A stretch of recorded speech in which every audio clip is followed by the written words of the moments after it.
Agora eu vou fazer a apresentação, se me permite. Pastor Miqueias. Aleluia.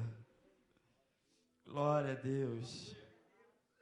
É sempre um prazer e, na verdade, um grande prazer ouvi-lo, poder ser ministrado. Os irmãos aqui da igreja local sabem disso. E acertadamente foi colocado na programação o nome desse abnegado servo de Deus para estar ministrando. Pastor Miqueias, ele é uma biblioteca. Na verdade, se tem um homem que eu conheço que ama livros, é o pastor Miqueias, né? Ama livros e lê e se estuda e se aprofunda. E todas as vezes que ministra, sempre vemos com a profundidade com que ele cavou, que ele buscou, se empenhou para isso. Então, a dizer da nossa alegria de tê-lo aqui, não apenas servindo a igreja através do ministério que Deus te deu na engenharia, mas também servindo a igreja através do ministério da palavra. Vamos recebê-lo com alegria. Amém? Aplauda ao Senhor. E vamos incentivá-lo. Vamos incentivá-lo a fim de que a autoridade de Deus que está na vida dele confronte todo. Eu até perguntei para o pastor Jefferson na hora do almoço, quando na mitologia havia a crença em um Deus do sono, Morfeu. Mas a autoridade de Deus que está na vida dele já anulou, cancelou toda influência, o espírito do Morfeu aí. Diga para alguém que está do teu lado: se eu estiver dormindo, eu vou repreender. Diga: se dormir, eu vou colocar a mão e vou repreender. Receba com alegria, pastor Miqueias. Obrigado, pastor. Eu recebi já uma dica. Cumprimento a igreja, né? Mais uma vez com a paz do Senhor. Amém. Recebi uma dica há pouco que fazer igual o Braz faz nas convenções, né? Pedir pro pessoal da mídia que quando alguém estiver cochilando aí, filmar e colocar no telão, né, pra gente ver. Lá no Braz eles fazem isso com a gente, claro, depois do almoço. A igreja pode se assentar, glória a Deus. Também é uma alegria muito grande de estar aqui, né, com essa missão, com esse privilégio de poder falar um pouquinho da palavra do Senhor, né, o que Deus colocou no meu coração durante esses meses que nós estamos anunciando, né, o nosso É Bom, já faz alguns meses, e Deus tem preparado pessoas que vieram já, que falaram aqui, com conhecimento muito grande. Então a gente fica um pouquinho receoso, né? A gente fica com a mão gelada, sou um pouco, né, pastor Jefferson? Mas faz parte. Nós vamos falar sobre dois temas também, que estão no nosso livro, né? Nosso livro que o pastor Elias Cross escreveu. O pastor Elias Cross daqui a pouquinho está chegando aqui também, que é o último palestrante de hoje. Vamos falar sobre o capítulo 7 e o capítulo 8, resgatando a visão discipuladora e resgatando os valores da igreja primitiva.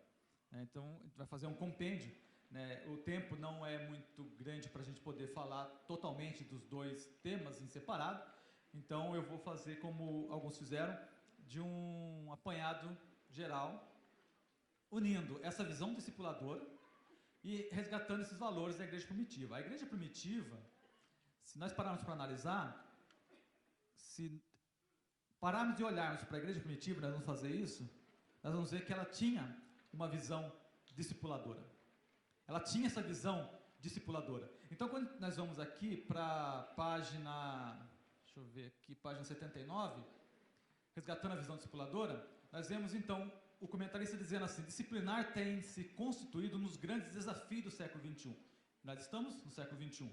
Não basta olhar para os membros da igreja e para as pessoas não crentes, traçar o perfil ou encontrar métodos que apliquem a elas ou comprar o melhor material. O coração daquele que se ensina é que determinará o efeito daquele que se ensina. E no capítulo 8, resgatando os valores da igreja primitiva, ele lê 1 Coríntios capítulo 1, versículo 10, que diz assim, aqui no nosso livro: rogo-vos, pois, porém, irmãos, pelo nome de nosso Senhor Jesus Cristo, que digais todos uma mesma coisa, e que não haja entre vós dissensões. Antes sejais unidos em um sentido e em um mesmo parecer. E ele faz uma pergunta: onde estão os valores da igreja primitiva? E é isso que a gente vai falar, né? E aí ele fala assim, só para encerrar a leitura do livro, ele fala assim, ó, ao ler o relato bíblico a respeito da igreja primitiva, principalmente estabelecida em Jerusalém, conforme Atos capítulo 2, veremos do versículo 42 ao 47, né, ele verifica uma enorme diferença com a igreja atual. A prática genuína da comunhão era efetiva entre os primeiros cristãos. Então vamos ler Atos capítulo 2, do versículo 42 ao 47. Vai ser a base da nossa meditação nessa tarde, tá? Então, se caso eu perceber que alguém está cochilando, eu vou pedir para ficar em pé, né, para balançar um pouquinho o braço, mas eu tenho fé que não vai ter isso, né, pastor Carlos? Vamos ver então, Atos capítulo 2, do versículo 42 até o 47, eu vou ler com a igreja, diz assim a palavra do Senhor: e perseveravam na doutrina dos apóstolos e na comunhão e no partir do pão e nas orações. Em cada alma havia temor, e muitas maravilhas e sinais se faziam pelos apóstolos. Todos os que criam estavam juntos e tinham tudo em comum. Vendiam suas propriedades e fazendas e repartiam com todos, segundo cada um tinha necessidade. E perseverando unânimes todos os dias no templo e partindo pão em casa, comiam juntos com alegria e singeleza de coração, louvando a Deus e caindo na graça de todo o povo. E todos os dias acrescentava o Senhor à igreja aqueles que se haviam de salvar. Eu peguei alguns pontos, olhando para essa visão de resgatar os valores da igreja primitiva. Então eu comecei a meditar nesse texto, né, que Lucas escreveu para nós, aqui de Atos dos Apóstolos. E quando a gente lê Atos, a gente vê que o Atos dos Apóstolos, ele não termina com a bênção apostólica. Por que será? Quem sabe o Atos ainda está sendo escrito. Não, o cânon já está fechado, mas nós continuamos ainda a fazer parte dessa igreja primitiva. Porque não existem duas igrejas. Jesus não veio fundar duas igrejas, a igreja primitiva e outra igreja, não. Jesus fundou a igreja primitiva. E no dia de Pentecoste, quando o Espírito Santo desceu ali no templo, que eles estavam ali orando e aguardando, inaugurou-se a igreja. E essa igreja está até os dias de hoje, porque ela não foi arrebatada. Nós estamos aqui. Amém? Então, se essa igreja ela não foi arrebatada, ela está aqui, então a igreja primitiva somos nós ainda. Porque ela começou lá. E é a mesma igreja, é a igreja do nosso Senhor Jesus Cristo. E o que me fez pensar, quando eu meditava nesse texto, nesses valores da igreja primitiva, onde estamos nós como igreja? Se nós somos essa igreja, então nós temos que ter os valores que ela tinha. Mas será que nós temos? E alguns pontos que me chamou a atenção é que essa igreja, ela era cheia do Espírito Santo. Era uma igreja atuante, era uma igreja proativa, era uma igreja que levava o evangelho, era uma igreja que fazia diferença, era uma igreja que incomodava, era uma igreja que fazia com que o povo que estava ali ao seu redor sabia que ela estava ali para fazer um trabalho diferente. E por isso eles eram perseguidos, mas eles eram cheios do Espírito Santo. E o primeiro ponto que me chamou a atenção aqui é que eles perseveravam na doutrina dos apóstolos. Quando eu vejo aqui o versículo 42, na parte A, diz assim, ó, e perseveravam na doutrina dos apóstolos. O que é perseverar? Estar, fazer, andar, meditar na doutrina que os apóstolos tinham ensinado. É meditar na palavra. Porque o que eles não tinham como nós temos hoje, uma facilidade de pegar uma Bíblia, ter várias Bíblias em casa, ter o tablet, ter Bíblias no celular. Eles não tinham isso. Eles tinham o quê? O que os apóstolos tinham aprendido de Cristo e eles estavam passando à frente. Eles estavam continuando. Então a doutrina que os apóstolos ensinavam era o que eles viviam. E isso, quando eu paro para pensar na doutrina dos apóstolos, que é o primeiro ponto que é citado aqui para a igreja primitiva, como qualidade, significa que eles perseveravam o quê? Eles tinham um comprometimento com o estudo da palavra de Deus. Quando eu vejo hoje uma tarde de sábado, essa igreja cheia, com o propósito único de aprender a palavra de Deus, isso é uma da primeira qualidade que eu vejo aqui, dos valores, vamos dizer assim, da igreja primitiva. Estavam sempre prontos a aprender a palavra. Então nós aqui já estamos passando, quem sabe, do primeiro valor. Porque se eu estou aqui nesse propósito de aprender a palavra, então eu estou fazendo como eles faziam na igreja primitiva. Eles andavam e eles buscavam conhecer essa doutrina, conhecer os ensinamentos de Cristo, para que eles pudessem continuar a perseverar, a andar de acordo com o que Jesus tinha definido ou determinado que fosse. Então, era uma igreja que tinha comprometimento com o estudo da palavra. Quanto tempo, a pergunta que Jesus fazia para mim, quanto tempo eu dedico ao estudo da palavra de Deus? Infelizmente nós vemos hoje crentes rasos que, nós falamos há pouco até entre nós, como nos conversávamos ali no almoço, muitos crentes que às vezes passam apenas por cima da palavra, não se aprofundam, não buscam, não cavam, não querem saber de conhecimento, não querem conhecer a palavra, eles apenas ouvem o que fala na igreja e para ele aquilo ali já está bom, né? Não existe aquela vontade, o desejo de estar com a Bíblia, de meditar, de ler, de aprender da palavra de Deus. Nós temos uma facilidade muito grande que eles não tinham na época, porque o conhecimento vinha oralmente, porque eles não tinham que ler. Era passado nos cultos, então eles tinham que ir à igreja com mais frequência até, para aprender mais. Mas hoje eu posso, aonde eu estiver, em qualquer local que eu estiver, eu buscar a palavra e ler a palavra. Mas quanto tempo eu tenho dedicado a essa leitura da palavra? Quanto tempo eu tenho buscado ler a palavra de Deus? Eu vi um pastor certa vez falando que às vezes as pessoas falam, mas pastor, eu tenho uma vida muito corrida, a minha agenda é lotada. Então eu quero sim ter um momento da palavra, eu quero ter um devocional com Cristo, então eu estou procurando uma brechinha aqui na minha agenda, para eu colocar isso, encaixar isso. Mas vou dizer uma coisa para você que esse pastor me disse, se você está procurando essa brecha na agenda, você está perdendo tempo. Quem procura brecha na sua agenda, fica procurando na sua agenda ali uma brecha para Deus, para a palavra dele, vai passar o tempo e não vai encontrar essa brecha. Sabe por quê? Porque quem determina o tempo que você tem que passar com Ele, não é você, mas é Deus. É Deus que guia você, é Deus que direciona você. Então você tem que buscar, você tem que orar, você tem que se entregar, e Ele vai definir o tempo que você tem que passar com Ele. Quanto tempo você tem passado na meditação e no conhecimento da palavra? Os apóstolos, aqueles homens da igreja lá primitiva, como nós chamamos aqui em Atos dos Apóstolos, eles perseveravam na doutrina dos apóstolos, eles buscavam esse conhecimento, mas esse conhecimento não era apenas de simpósios, não era apenas de um bom, como está sendo aqui, que é maravilhoso, discutível isso, mas era diário, era uma busca constante do conhecimento da palavra. E Deus me trouxe aqui nessa tarde, me trouxe nesses 2 dias de bom, para me ensinar que eu tenho que resgatar os valores da igreja, que eu tenho que andar e estar resgatando aqui os valores cristãos, que é o tema principal do nosso bom. Quais são esses valores? É andar de acordo com o que a igreja primitiva andava. Se eu parar para pensar, e eu vou ver que o primeiro ponto que eles definem era essa: a sua teologia, ela não era apenas filosófica. Eles não adotavam a filosofia como base para a doutrina. A sua doutrina também, a sua teologia, ela não era sociológica. Ela não tinha sociologia como base para a sua doutrina, não. A sua teologia também não era antropológica. Ela não usava a antropologia como base para a sua doutrina. Mas a teologia deles era básica e essencialmente bíblica. Ela não buscava dentro da filosofia ou da sociologia ou de qualquer outra ciência a base para crer em Cristo. Se eu não ver, se não descobrirem lá aonde foi a Torre de Babel ou a Arca de Noé, se não achar a Arca de Noé, eu não vou crer na Bíblia. Não, a Bíblia fala a verdade e eu não preciso que o arqueólogo me prove. Eu até gosto de ver isso, eu gosto de ler sobre isso, mas não é isso que vai aumentar a minha fé. A minha fé, ela é baseada em Cristo, que morreu na cruz e que definiu como que eu tenho que andar.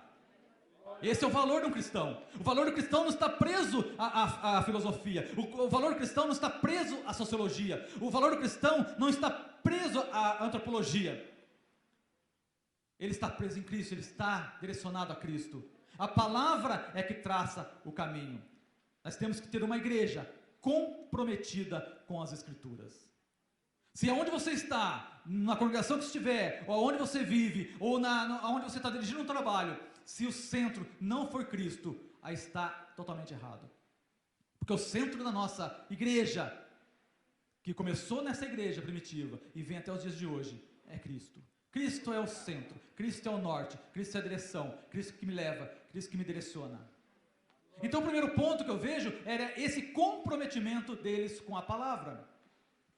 E o segundo ponto, será que no primeiro ponto, nós estamos buscando conhecimento da palavra, amém, quem sabe eu não tenho me dedicado muito, mas eu vou começar a dedicar agora, por quê? Porque Jesus está me confrontando, então eu vim aqui para ser confrontado, e como esse confrontamento vai fazer com que eu cresça.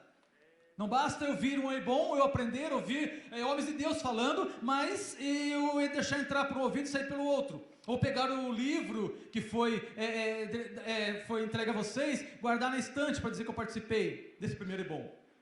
Se for só isso, não valeu muito a pena. O que vale a pena é se os ensinos que iniciaram ontem, através do nosso pastor presidente, e que está continuando hoje, ele mudar a minha vida.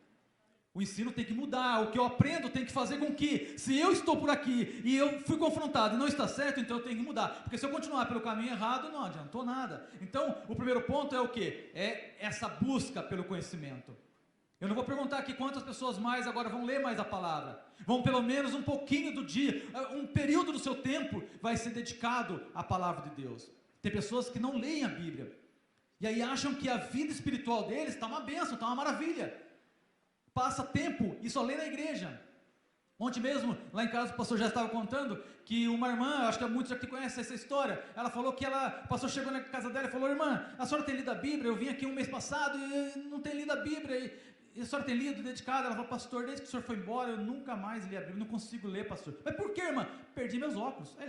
Tudo bem, irmã, traz a Bíblia lá que vamos ler junto. Aí quando ela abre a Bíblia, o óculos dela está dentro da Bíblia.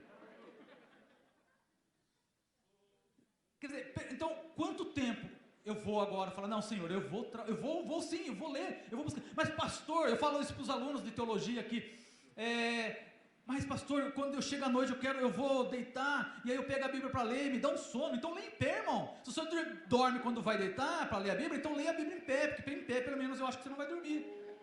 Então não tem desculpa, né? A gente arruma desculpa, mas não tem desculpa. Nós temos sim que buscar o conhecimento. O segundo ponto que eu vejo aqui é que eles tinham comunhão. Tinham comunhão. Vamos ver aqui no versículo 42 ainda. Né? E perseveravam na doutrina dos apóstolos e na comunhão. Eles tinham uma comunhão. Como era essa comunhão? Como que era essa coinonia? Como que era essa ligação? Como que era? Eu vejo aqui em 1 João, capítulo 1 de João, carta de João, capítulo 1, versículo 3, para quem está anotando e está acompanhando na Bíblia. 1 de João, capítulo 1, versículo 3, diz assim, ó: o que vimos e ouvimos, isto vos anunciamos, para que também tenhais comunhão conosco, e a nossa comunhão é com o Pai e com o seu Filho, Jesus Cristo. Então eles tinham uma comunhão, que eu vejo aqui, na vertical. Eles tinham uma comunhão com Deus. Aqui diz assim, ó: a nossa comunhão é com o Pai e com o seu Filho Jesus. A igreja primitiva, ela tinha uma comunhão com o Pai, na vertical. Mas essa comunhão na vertical, ainda nesse mesmo versículo, um pouquinho antes, diz assim, ó: o que vimos e ouvimos, isso vos anunciamos, para que também tenhais comunhão conosco. Se essa comunhão, ela é na vertical, ela também se reflete na horizontal.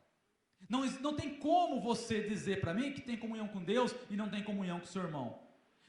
Não existe comunhão apenas vertical, mas existe essa comunhão. A comunhão vertical, ela reflete na comunhão horizontal. Quantas pessoas vêm à igreja, sentam ao lado de um irmão, vai embora, nem cumprimenta o irmão, mas nem sabe o que o irmão está passando. Isso é família, isso é comunhão? Não era assim que vivia a igreja primitiva. Existia uma comunhão, uma koinonia, existia uma ligação. Eles estavam ali unidos como irmãos. Eles não estavam ali apenas num clube da igreja, como já foi falado aqui. Não era um clube de cristãos. Não era um lugar para você ir porque você quer ouvir uma palavra de autoajuda. Não era um local que você vai apenas para ouvir palavras que massageiam o meu ego, que diz para mim que eu vou ser abençoado, que eu vou ganhar isso ou eu vou ganhar aquilo. Não era um local onde que eles iam passar o tempo, ou então eles tinham como dizer: eu sou evangélico, então eu vou na igreja lá de vez em quando. Não era isso. Existia comunhão na horizontal. Mas também existia uma comunhão social. A comunhão deles, que é o segundo ponto que nós estamos vendo aqui, dentro do nosso resgate aqui, dos ensinos da igreja primitiva, é que eles tinham uma comunhão social. Versículo 45 aqui de Atos, capítulo 2, versículo 45, diz assim, ó: vendiam suas propriedades e fazendas e repartiam com todos, segundo cada um tinha necessidade. Eu indo também para Atos capítulo 11, Atos capítulo 11 e versículo 29, Atos capítulo 11, versículo 29, diz assim, ó: e os discípulos determinaram mandar, cada um conforme o que pudesse, socorro aos irmãos que habitavam na Judéia. O povo da Judéia estava precisando, quando a gente lê o contexto aqui. Quando nós vemos aqui, o evangelho é pregado aos gentios em Antioquia, e nós vemos o contexto aqui, nós entendemos que o povo da Judéia estava necessitado, e aí os discípulos, eles se reuniram e determinaram mandar, cada um conforme o que pudesse, socorro aos irmãos que habitavam na Judéia. Então existia uma comunhão social, existia uma divisão, existia uma ajuda. Aqui nós vemos a ideologia, quem sabe, sociadora ou do povo, ou que eu divido isso. Não foi Karl Marx que inventou isso, não. Não foi isso, não vem do comunismo, do marxismo, não. A igreja primitiva tinha essa consciência que o que eu tenho a mais é para eu dividir com o meu irmão. Se Deus te deu a mais, é porque não é para você mostrar que você tem a mais, é mostrar que você tem mais capacidade de ter. Não, é para que todos possam ter juntos com você, para que todos possam dividir. O apóstolo Paulo, em 2 Coríntios capítulo 8, versículo 14, vamos ver o que diz. 2 Coríntios capítulo 8, versículo 14. O que Paulo fala aqui?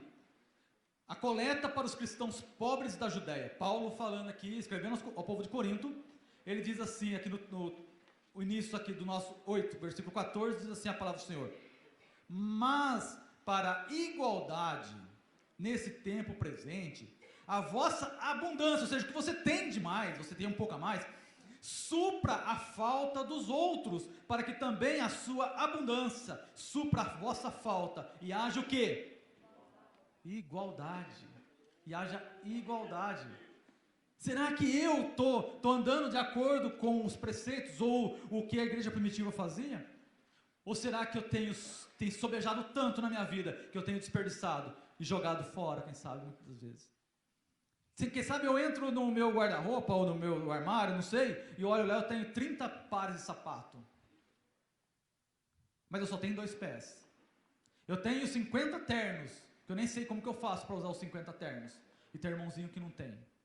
Eu tenho isso, eu tenho a coisa a mais. A koinonia, essa união, não é apenas de gestos. Quando eu paro para olhar e vejo essa comunhão social, ela não era apenas de gesto, dizer que eu amo meu irmão, que tenho comunhão com ele. Não era apenas de gesto. Ela era traduzida, e nem de palavra apenas, obrigado, ela era traduzida em ações, em comida, em roupa, em tirar o ronco da barriga de muitos que pode ter.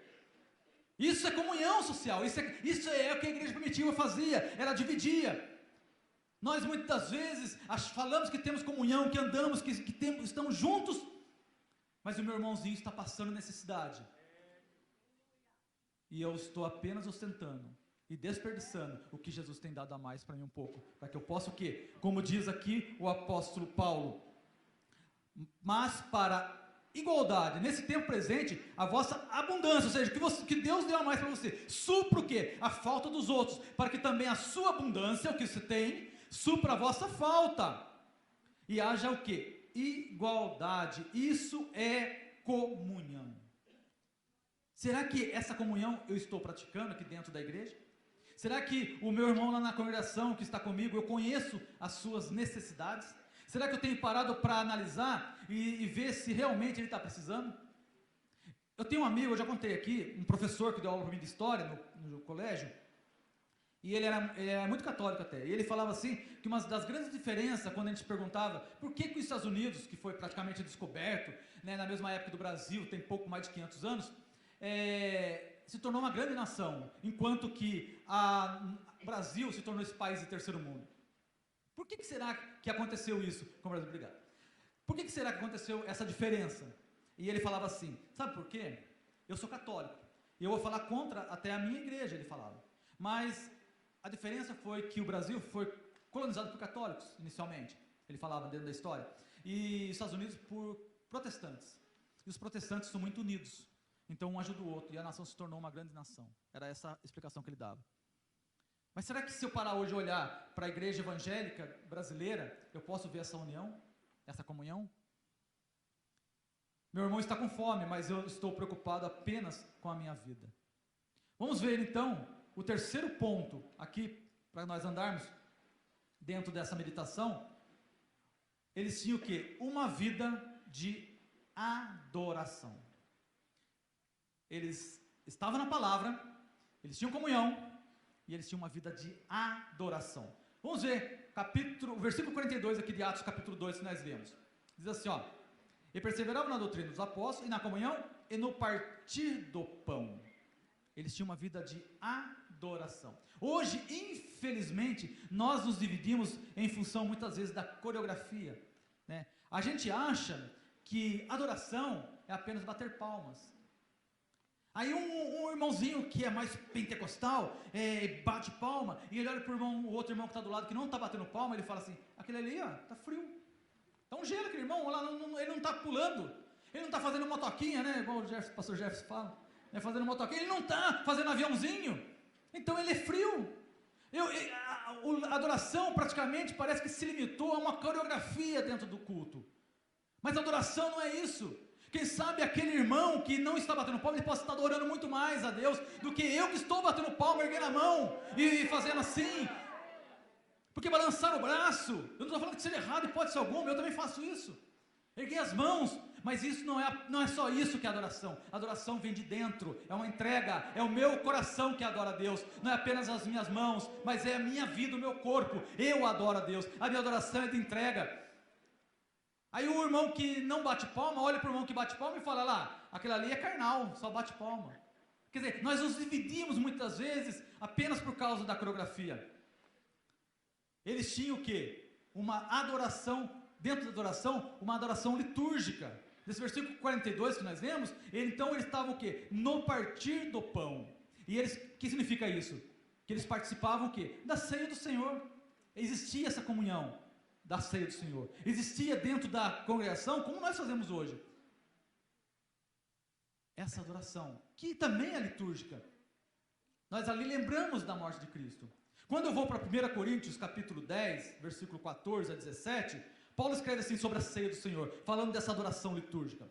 Versículo 14 de 10 de 1 Coríntios. Portanto, meus amados, fugi da idolatria. Falo como a entendidos. Julgai vós mesmos o que digo. Porventura o cálice de bênção que abençoamos não é a comunhão do sangue de Cristo? O pão que partimos não é porventura a comunhão do corpo de Cristo? Porque nós, sendo muitos, somos um só pão e um só corpo, porque todos participamos do mesmo pão. Isso está escrito em 1 Coríntios capítulo 10, do versículo 14 ao 17. Agora, quando a gente vai para o texto da ceia, que nós lemos no próximo capítulo, capítulo 11, versículo 28 em diante, diz assim, ó, que Paulo escreve ao povo de Corinto: examine-se, pois, o homem a si mesmo, e assim coma desse pão e beba desse cálice. Porque o que come e bebe indignamente, come e bebe para a sua própria condenação. Não o quê? Não discernindo o corpo do Senhor. E o que é corpo do Senhor? Quando a gente vai para o capítulo 10, que nós lemos, o corpo do Senhor é o quê? É a comunhão de Cristo. Porque nós somos um só pão e um só corpo. Então, se eu estou... O que é não discernir o corpo? É não estar em comunhão com a igreja. É não entender o corpo de Cristo. Tem pessoas que estão mortas, que vêm para a igreja, não fazem parte mais do corpo, porque ela não tem mais essa ligação, ela não está mais ali. E aí eu começo a parar e pensar que o que causa isso? O apóstolo Paulo vai explicar. Por isso, existem muitos fracos e doentes, e muitos que dormem, porque não entendem o corpo, que Paulo explica no capítulo 10. Então, quando eu paro para analisar, eu vejo o quê? Que essa adoração que eles tinham, essa adoração litúrgica, passava por isso, porque a ceia do Senhor me faz o quê? Relembrar da sua morte, que é a nossa vitória. E aí nós entendemos que ali eu sou um só corpo. E aí se eu não discerno isso, eu estou o quê? Fraco, eu posso me tornar fraco, posso me tornar doente e posso até dormir. Que muitas vezes, infelizmente, tem muitas pessoas que estão participando da ceia, mas não discernem o que é o corpo de Cristo. Eles tinham essa adoração litúrgica. Era uma adoração passando pela comunhão da igreja. É uma adoração que vinha através da comunhão da igreja. E qual que era a outra adoração que eles tinham também? Vamos ver no versículo 46 de 2 de Atos. Diz assim a palavra do Senhor: e perseverando unânimes todos os dias no templo e partindo o pão em casa, comiam juntos com alegria e singeleza de coração. Não havia só adoração no templo, mas nas casas. Eles também tinham essa comunhão nas casas. Quando os crentes se encontram, não era apenas para falar mal do irmão, ou mal do pregador, como foi falado aqui ontem. O pastor estava falando, falam mal, não, saem falando mal, ou entro no carro, como foi falado também hoje de manhã. Eu coloco meu filho no carro e eu saio do culto, todos os cultos, e eu desço a lenha no pregador. Ah, mas aquele pregador fala demais. Mas o culto não termina nunca. Mas você viu a irmã que cantou lá tudo desafinada? Né? E a saia da irmã e do irmão e o terno do irmão? Quer dizer, aí meu filho ouve isso, e foi falado hoje de manhã, ele ouve isso, e aí ele se torna adolescente, começa a prestar atenção, mas é isso que é a igreja? Então eu não vou para a igreja. E aí quando ele inteira a sua maioridade, ou então um pouco mais, ele não vai para a igreja. Porque, como diria um pregador que eu ouvi um tempo atrás, comia pregadores a milanesa na sua mesa depois dos cultos. Era só o que eles falavam. Eu escrevi aqui, essa comunhão informal não era para descer o sarrafo no pregador ou no pastor, era para adorar. 46 que nós lemos: e perseveravam unânimes todos os dias no templo e partindo pão em casa, comiam juntos com alegria e singeleza do coração. Então eles estavam em casa, né? Chegava em casa, quem sabe, irmão, pega o violão aí, pega o pandeiro, vamos cantar um hino aqui, vamos falar da Bíblia, vamos. Eu sempre gosto de falar das conversas que eu tenho no meu sogro, que todos os finais de semana, hoje eu não estou almoçando lá porque eu almocei na igreja, mas se não tivesse ser bom, eu estaria lá na casa do meu sogro. E aí, o que acontece? Nós estamos almoçando, todo almoço praticamente, sábado e domingo, termina com o questionamento da palavra. A gente começa a falar sobre Bíblia. Né? Sempre é. Porque é isso que o crente faz. O crente fala, hoje no almoço, nós estávamos conversando ali, o que a gente fala? Bíblia. Vai para minha casa, tem que falar de Bíblia. A gente conversa outras coisas, é claro, também, mas sempre termina em um questionamento bíblicos. Vamos estudar, vamos cavar, vamos entender, vamos procurar. Existia o quê? Comunhão informal, isso é informal. Eu não preciso botar um terno e gravata na minha casa para eu ir lá e falar da Bíblia. Não. Eu estou lá, muitas vezes até de pijama, conversando, já todo mundo vai dormir daqui a pouco, mas está falando da Bíblia. Qual é o problema disso? Não existe, é informal. Mas o importante é que existia essa comunhão informal. Estavam sempre adorando a Deus, mesmo na informalidade. Irmã, senta aí, vamos cantar um hino agora aqui em casa? Vamos fazer isso? Vamos?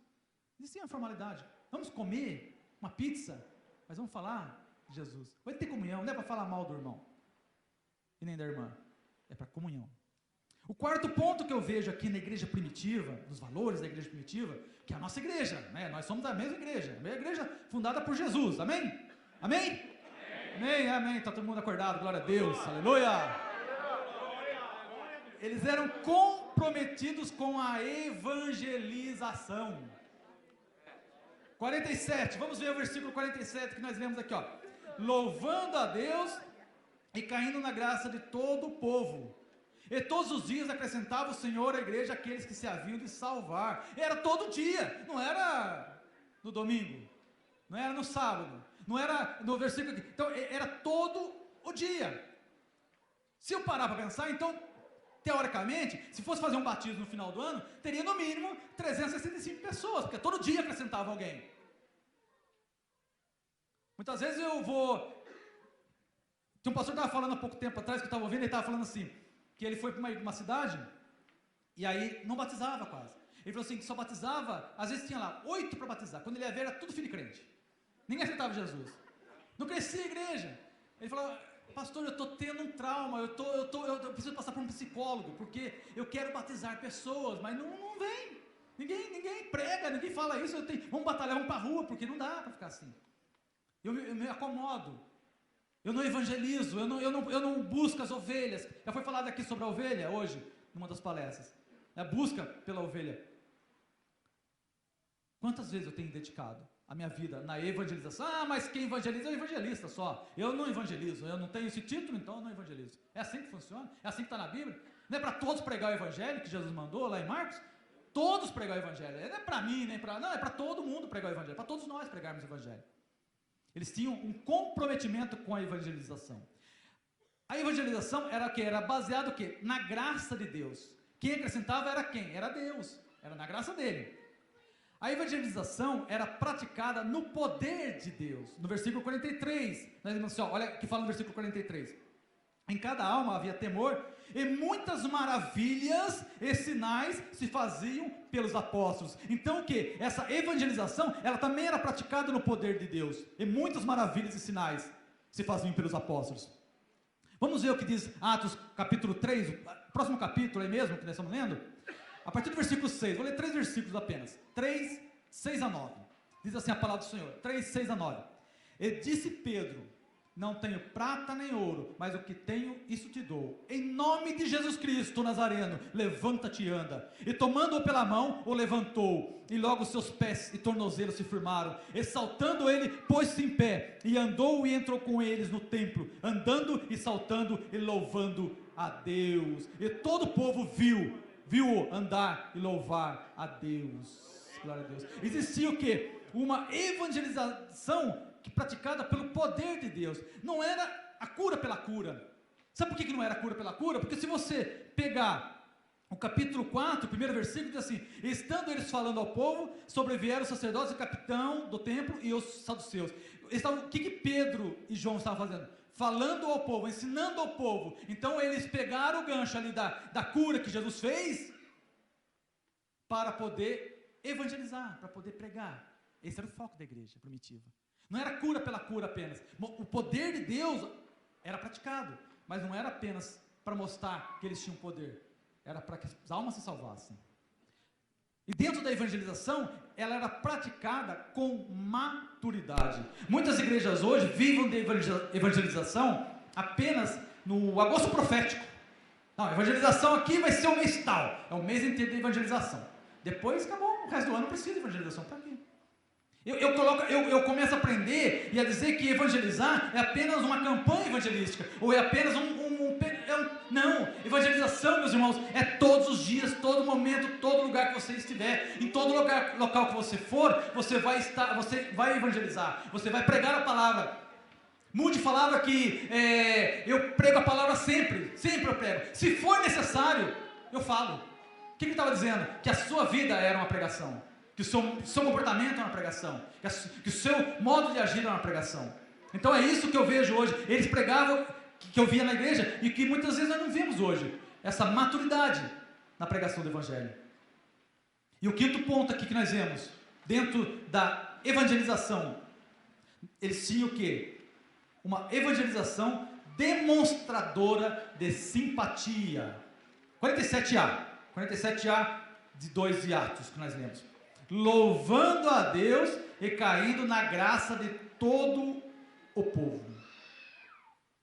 Louvando a Deus, vou repetir de novo, para os irmãos verem o que está escrito aqui. Louvando a Deus e caindo na graça de todo o povo. Não era de alguns, era de todo o povo. Eles não caíram na graça da instituição judaica, porque elas queriam matar os cristãos. Ela caía na graça de todo o povo. E aí eu fiquei pensando, quando eu estava escrevendo isso daqui, pastor Hermes, estava pensando, por que eles caíram na graça do povo? Eu achei assim que, quem sabe, naquela época não tinha entrado, pastor Gerson, o alto-falante, ou a caixa de som. Porque o senhor já viu como que eles fazem, muitas vezes, algumas igrejas sem sabedoria, que quer evangelizar o vizinho, na marra? O que ele faz? Né? No meu tempo era pior ainda, porque no meu tempo, o pastor Carlos deve lembrar, tinha aquelas cornetas que a gente colocava em cima da igreja. É verdade. Tinha corneta. Todo domingo tinha corneta, aí o vizinho, tadinho, ele não tinha uma casa à prova de som, E aí, ele queria assistir o Fantástico dele, e aí o Chapelin entrava lá, quem sabe falando assim, houve um tsunami na Indonésia, e aí saía a voz do pastor lá, glória a Deus, no meio do tsunami. Ele não conseguia ouvir, ele queria ouvir um filme, às vezes não conseguia ouvir. Como que ele vai para a igreja? Como que ele vai ser simpático ao Evangelho? Como que ele vai querer ser crente? Como que ele vai? Porque sabe, às vezes eu fiquei pensando, um jornalista falando assim no jornal da casa dele, lá ele sentadinho na sala dele, ele não é crente ainda, mas ele pode ser evangelizado. Mas ele está lá vendo o jornal, aí o jornalista fala assim, tem uma campanha de doação de sangue, aí o pregador, aqueles fervorosos mesmo, entra com aquela voz no meio, isso é coisa do diabo. Ninguém queria saber de crente, ninguém queria ouvir sobre crente. Por quê? Porque não há...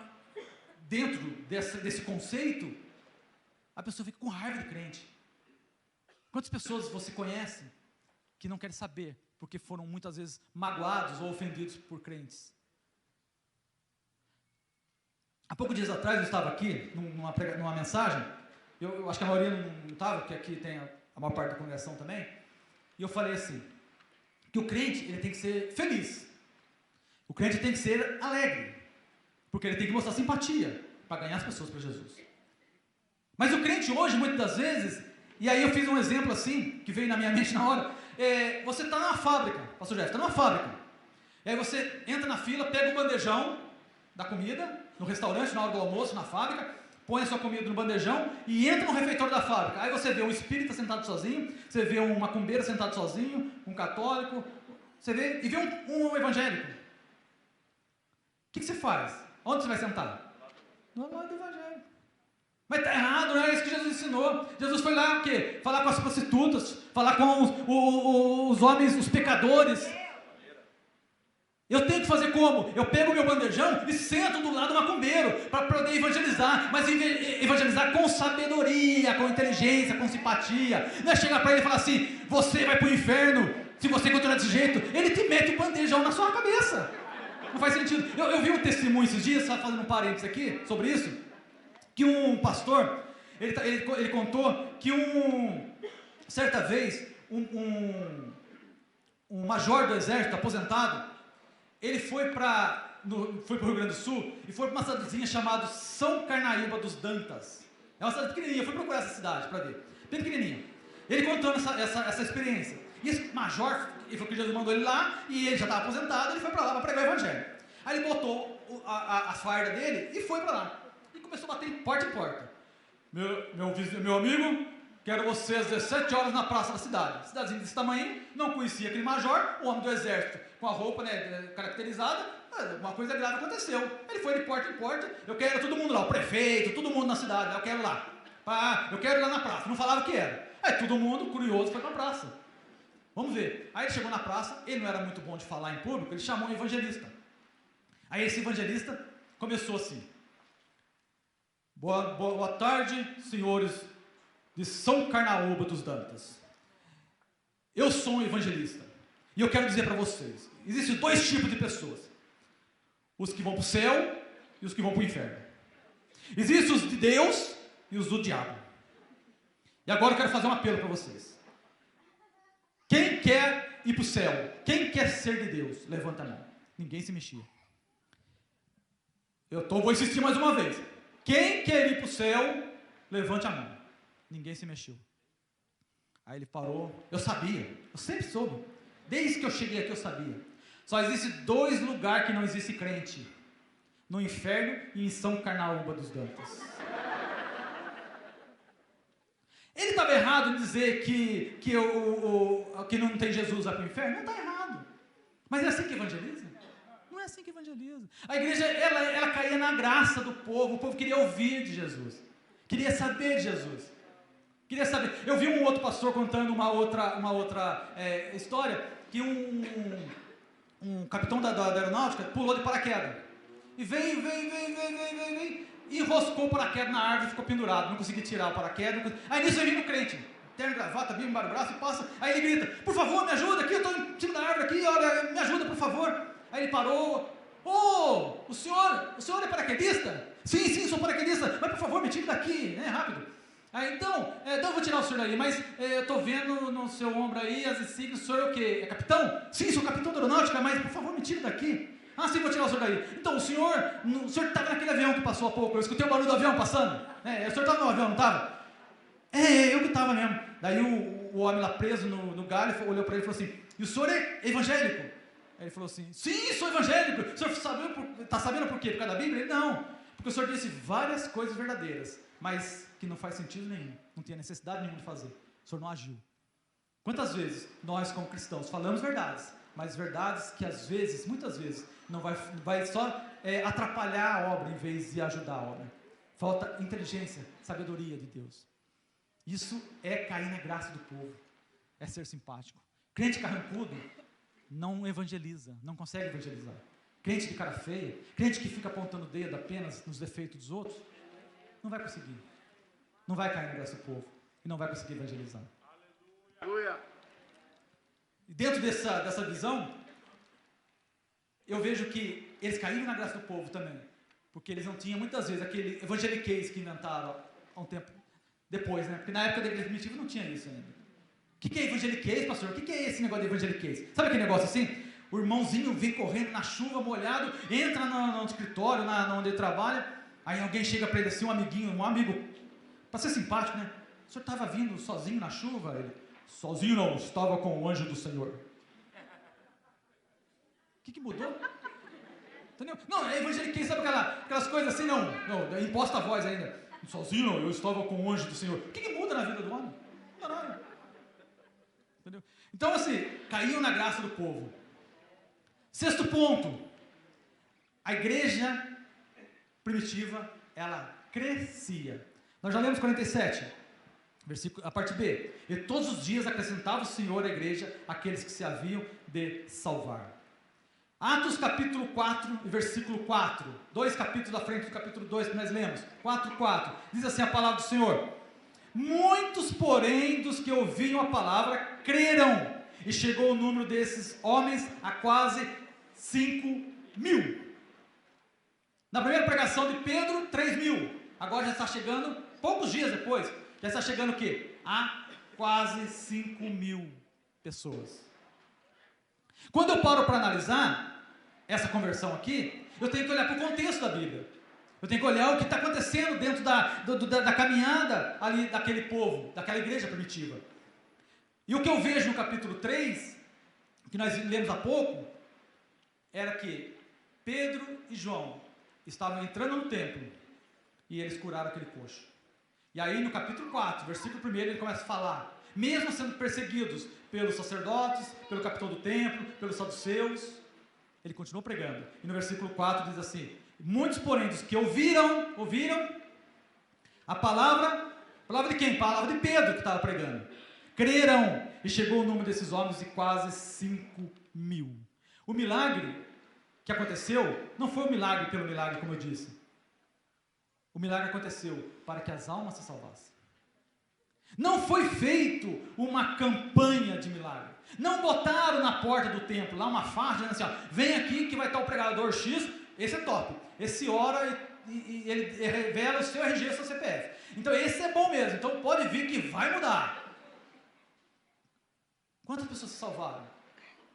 Revelar o CPF? Não precisa, o meu eu sei de cor, não precisa revelar o meu. Eu decorei ele já, meu RG também. O que muda na minha vida? Não muda nada. O que muda é pregar a palavra de Deus, é ensinar a palavra. Porque Pedro, no versículo 1 que nós lemos, ele falava ao povo, ele falava, ele ensinava, ele mostrava Jesus. Jesus era o centro. Os homens aceitavam Jesus. Esse deve ser o foco da igreja, que quer resgatar seus valores cristãos.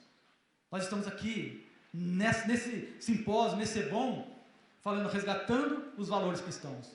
Se eu quero resgatar os valores cristãos, eu tenho que ter como foco Jesus Cristo como centro da minha vida. A igreja crescia porque tinha lugar para a palavra de Deus.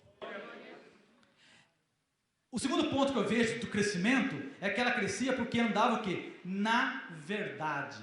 Vamos ver, um pouquinho mais à frente, capítulo 5 de Atos dos Apóstolos. Nós estamos aqui meditando em Atos. Como eu disse, livro de Atos É o livro que vai falar do início da nossa igreja. Nós fazemos parte dessa história do livro de Atos, amém? Nós fazemos parte da igreja de Atos. Então, capítulo 5, versículo 12, diz assim, 12, 13, 14. E muitos sinais e prodígios eram feitos entre o povo, pelas mãos dos apóstolos. E estavam todos unanimemente no alpendre de Salomão.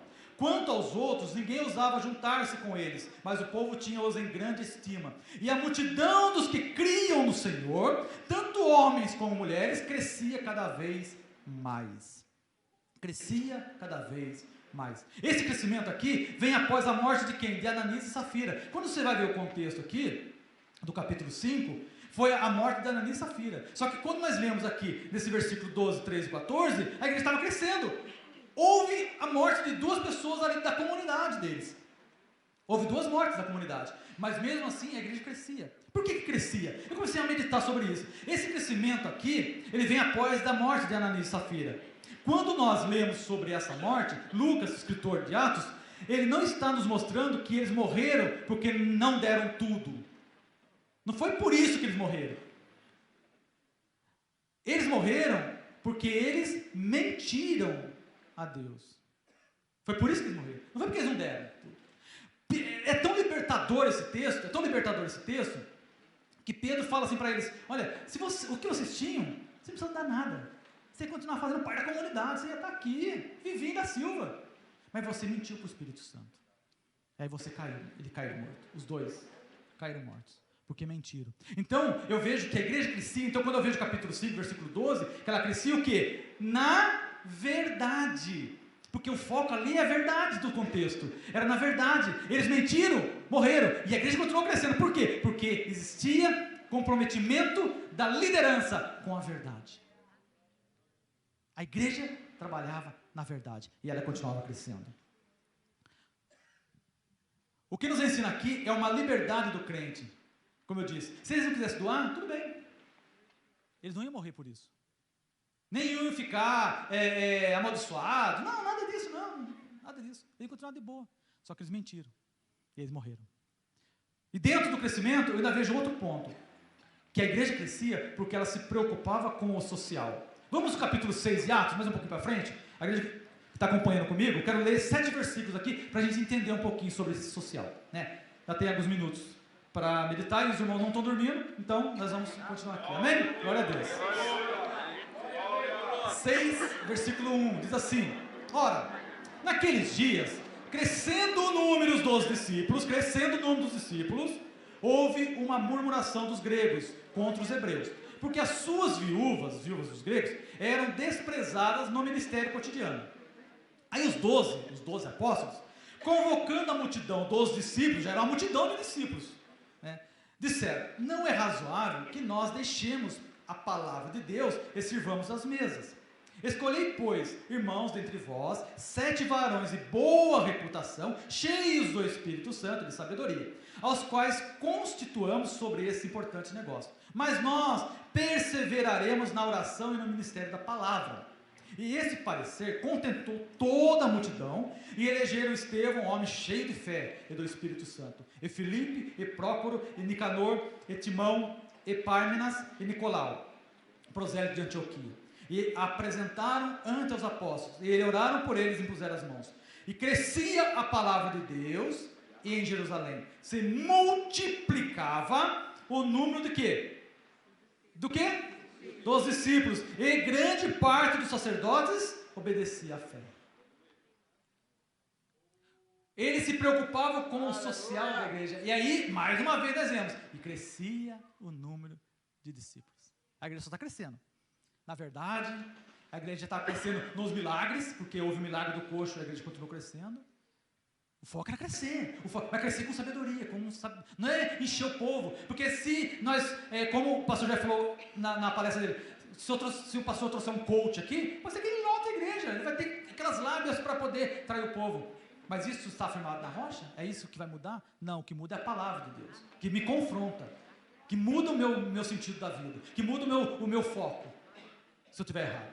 É isso que muda, é isso que transforma. Então, eles cresciam no versículo 7, crescia a palavra de Deus, e em Jerusalém se multiplicava muito o número dos discípulos. Ela não estava preocupada apenas com o seu bem-estar, essa igreja primitiva, mas de todos, dos necessitados, das viúvas. Crescia com qualidade, não eram crentes levantadores de mãos apenas, não eram crentes apenas que vinham para fazer aqui alguma coisa na igreja, não ir embora sem saber o que o seu irmão do seu lado está passando. Quantas pessoas vão para casa com a barriga roncando e não tem o que comer?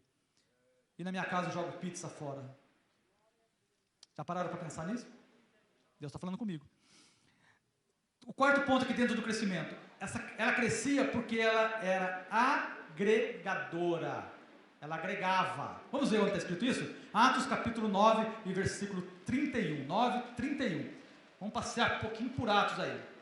Eu já disse aqui numa mensagem que igreja que gosta de Bíblia, quando o pastor lê o texto, ele não fecha a Bíblia, ele continua com ela aberta, porque vai ter passeio na Bíblia, para ver se realmente estou falando a verdade. Atos 9 e versículo 31, diz assim a palavra do Senhor: assim, pois, as igrejas em toda a Judéia e Galiléia e Samaria tinham paz e eram edificadas e se multiplicavam, andando no temor do Senhor e na consolação do Espírito Santo. Glória a Deus. Ela crescia, ela continuava crescendo. Glória a Deus. Ela crescia porque ela era agregadora. Por que eu sei que ela era, lendo esse versículo, ela era agregadora? Porque ela era unida. Quando a gente olha para o contexto do povo hebreu ali, a Judéia, eu já disse aqui uma vez, era o povo mais elitizado, era o povo mais nobre. Porque o povo da Galileia era considerado os caipiras, ou os menos instruídos. E Samaria, para o judeu? Samaria era pior ainda, era considerado o que para o judeu? Cachorro. Eles nem passavam por Samaria. A gente conhece a passagem de Jesus que passou por Samaria, mas o judeu não passava por Samaria. Só que essa igreja aqui, praticamente, a maior parte é do povo judeu. Mas a mente, olha como Jesus faz. Mudou, está mudando. Ela começa a agregar. Então, quando a gente vem aqui, no versículo 31 que nós lemos, fala assim, ó, pois as igrejas em toda a Judéia e Galileia e Samaria tinham o quê? Paz. E eram o quê? Edificadas. Por ter paz e ser edificadas, o que acontecia? Multiplicavam, andando no temor do Senhor e na consolação do Espírito Santo. Amém. Oh, glória. Eles já não tinha mais aqueles conflitos raciais. Já não tinha mais, não, eu sou melhor que você. Não, porque eu nasci não sei aonde, eu nasci não sei, aí eu sou melhor que você. Não, nós somos irmãos, somos um. É uma unidade. Crescia. Não existia essa diferenciação. Não havia divisão na igreja. Era uma só igreja. Dentro dessa visão do crescimento, ainda tem mais um ponto que eu quero frisar com vocês. Atos capítulo 11, versículo 19. Vamos ver. Atos 11, 19. Atos 11, 19. Diz assim a palavra do Senhor: e os que foram dispersos pela perseguição que sucedeu por causa de Estevão, caminharam até a Fenícia, Chipre e Antioquia, não anunciando a ninguém a palavra, senão somente aos judeus. Então, os que foram dispersos pela perseguição em Jerusalém, quando o Império Romano começou a perseguir os cristãos, eles se dispersaram. A gente conhece a história, né? Só os apóstolos ficaram lá e todos os diáconos tudo ali dispersaram. Quando eles matam Estevão, né? Começou aquela perseguição ensandecida pelos judeus, né? os sacerdotes, e também por Roma. Então, no versículo 19 que nós estamos lendo aí, diz assim, ó, e os que foram dispersos pela perseguição que sucedeu por causa de Estevão, caminharam até a Fenícia, Chipre e Antioquia, já na região gentílica, do povo gentílico, não anunciando a ninguém a palavra, senão somente aos judeus. E havia entre eles alguns varões de Chipre e de Cirene, os quais, entrando em Antioquia, falaram aos gregos, anunciando o Senhor Jesus. Então, apareceram alguns varões de Chipre, que não foi só para os judeus, mas foi anunciar o Senhor Jesus ao povo grego. E a mão do Senhor era com eles, e grande número creu e se converteu ao Senhor. Então chegou um outro grupo que começou a pregar para os gregos, ou seja, eles venceram, estavam vencendo a fronteira do preconceito. Do preconceito. Quantas pessoas só querem pregar para as pessoas mais próximas? Faz discriminação dentro da igreja. Pedro vence a barreira do preconceito. Eles começaram a pregar para os gentios. Eles começaram a pregar para todos. Temos missionários aqui na nossa igreja que está no Paraguai pregando para índios. Temos missionários, como o pastor Emerson já citou aqui, muitos missionários nossos que estão em vários lugares, né, Turquia e outros lugares, pessoas ajudadas por nossa igreja, e pessoas que saíram daqui do nosso meio, e muitas outras sairão. E o que Deus falava comigo quando eu via sobre esse crescimento, e essa visão de crescer e vencer o preconceito, Ele falava assim: qual língua eu tenho que aprender para pregar o Evangelho? Será que basta apenas o que eu sei? Ou eu tenho que buscar conhecimento, mais conhecimento, para pregar essa palavra e vencer o preconceito? E em quinto lugar, dentro do crescimento, ela crescia porque ensinava um discipulado consciente do sofrimento. Atos capítulo 14, um pouquinho mais na frente, versículo 19, a igreja que está me acompanhando, 14, 19, diz assim a palavra do Senhor: sobrevieram, porém, uns judeus de Antioquia e de Icônio, que, tendo convencido a multidão, apedrejaram a Paulo e o arrastaram para fora da cidade, cuidando que estava morto. Mas, rodeando os discípulos, levantou-se e entrou na cidade. E no dia seguinte saiu com Barnabé para Derbe.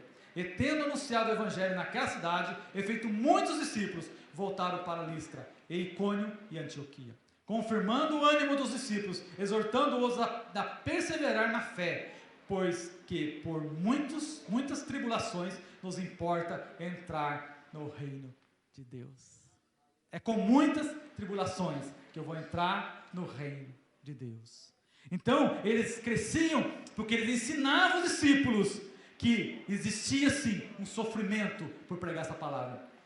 Paulo foi apedrejado, mas ele continuou a pregar. Ele não foi reclamar para Deus, não. Ele sabia das tribulações, que era parte da vida dele, da vida de todo cristão. Paulo não pregava uma teologia da prosperidade. Paulo não ensinava que ser cristão é um mar de rosas, você vai sair daqui e vai ser abençoado, você vai ganhar um carrão, vai ganhar isso, uma casa na praia. Não é isso que o evangelho ensina. Isso aí é uma teologia diabólica que tem afastado as pessoas de Jesus. A teologia que nós pregamos é a teologia que vem da Bíblia de Jesus Cristo, que ele ensinou aos apóstolos. Nós estamos o quê? Na palavra dos apóstolos, como estava a igreja primitiva. Não era dentro de teologias inventadas. E todas as vezes, e eu comecei a fazer uma meditação nesse período que eu estudava isso daqui, pastor, que todas as vezes que você pode olhar a palavra alegria na Bíblia, você vê que alegria não produz nada. Mas todas as vezes que eu vejo a palavra produz, eu vejo antes um pouquinho a palavra tribulação. A tribulação produz, o sofrimento produz. O que produz nesse ser caído, muitas vezes será por meio da dor. E é assim que eu vou pregar o evangelho. Ela crescia porque tinha vencido o legalismo. Mais um versículo, um pouquinho mais à frente, 16:5 de Atos dos Apóstolos. Diz assim, ó: de sorte que as igrejas eram confirmadas na fé, e cada dia crescia em número. Quando eu vejo esse capítulo 16, e eu vou para o capítulo 15, eu vejo que existia, tentaram implantar dentro da igreja cristã o legalismo, que eles tinham que começar a voltar para o judaísmo. Está aqui no capítulo 15, se nós formos ler, eu não vou ler aqui que vai demorar praticamente todo o capítulo, mas eles começaram a tentar colocar circuncisão, voltar para o judaísmo. E foi falado aqui nessa manhã que a lei já cumpriu seu papel. Agora nós estamos o quê? Na direção da graça, nós estamos na direção de Jesus aqui, ele que guia. Então, eles começaram a querer voltar para esse legalismo. Mas hoje, existem muitos legalistas ainda dentro da igreja. Os legalistas muitas vezes aqui, graças a Deus, nossa igreja não tem mais, mas não tem, né? Não tem mais não, não tem. Né? Que eu nunca vi isso aqui. Mas antigamente eu via, quando era mais novo eu via. O legalismo da fita métrica. Da fita métrica. Né, a irmã, um pastor estava contando certa vez que no interior, há pouco tempo atrás, não é muito tempo não. Ia ter uma reunião de oração, um culto de oração, e a irmãzinha, estava muito frio, em vez dela colocar uma saia, ela colocou aquela calça saia, aquela que é bem larga assim. Né? E aí ela foi para a igreja. E aí ela foi, quando ela botou a cabeça dentro da igreja, a titia lá da igreja, a irmãzinha mais antiga, botou a mão na cabeça e disse: sai espírito da saia calça. Esse pastor falou assim que devia ser o espírito de João, dessas marcas de roupa, né? Só pode ser espírito de roupa, né? Porque não faz sentido. Sai espírito sabe, legalismo. A igreja tem que estar firmada nisso, senão eles começaram a vencer isso. Aqui nós vemos que eles venceram o legalismo. E aí, quando a gente vai então para o capítulo 16, verso 5, de sorte que as igrejas eram confirmadas na fé, e cada dia crescia o número. Glória a Deus. Ela crescia, porque ela venceu o legalismo. Ela não estava mais presa a isso.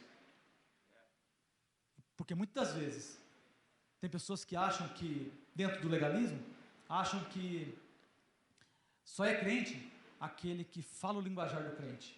Mas o que é linguajar do crente? Eu entendo que o linguajar do crente é a verdade. Se você fala a verdade, amém. Só que tem pessoas que muitas das vezes veem do mundo e às vezes sem querer falam uma palavra assim, tipo uma gíria, uma coisa assim. Ele não está convertido. Ele não está convertido, né? O irmãozinho, às vezes, ele não é muito chegado a usar um terno. Mas, esse não serve para mim, ele não está convertido. Eu sou preso ao legalismo, muitas das vezes. Ele só está convertido quando ele colocar a roupa certinha lá e ele começar a orar assim: amantíssimo e eterno Deus. Ele não pode falar Senhor Jesus ou não, ele tem que falar postar a voz e falar um linguajar do crente apenas. Aí ele vai estar convertido. Isso é legalismo. Desde que ele esteja firmado na palavra, desde que ele esteja andando de acordo com a verdade, ele estará debaixo da graça do Senhor. Tem um pastor amigo que ele sempre fala o seguinte, que lá no céu eu vou ter muita surpresa. Pessoas, quem sabe, que eu achava que não ia, e foram. E pessoas que eu achava que iam, e não foram. Quer resgatar a visão discipuladora sua? Que é os dois temas que me foi presenteado para falar hoje à tarde. Quer resgatar os valores da igreja primitiva? Primeiro, persevere na doutrina dos apóstolos. Estude a Bíblia. Segundo, tenha comunhão. Terceiro, tenha uma vida de adoração. Quarto, seja comprometido com a evangelização. Quinto, seja aceito pelo povo. E sexto, assim você fará parte da igreja que cresce. Eu gostaria de repetir mais uma vez os 6 pontos que eu anotei aqui, nessa meditação dessa tarde, para que vocês gravassem. Primeiro, persevere na doutrina dos apóstolos. Tenha comunhão. Tenha uma vida de adoração. Seja comprometido com a evangelização. Quinto, seja aceito pelo povo. E sexto, assim você fará parte dessa igreja que cresce. Amém? Eu agradeço essa oportunidade, em nome de Jesus.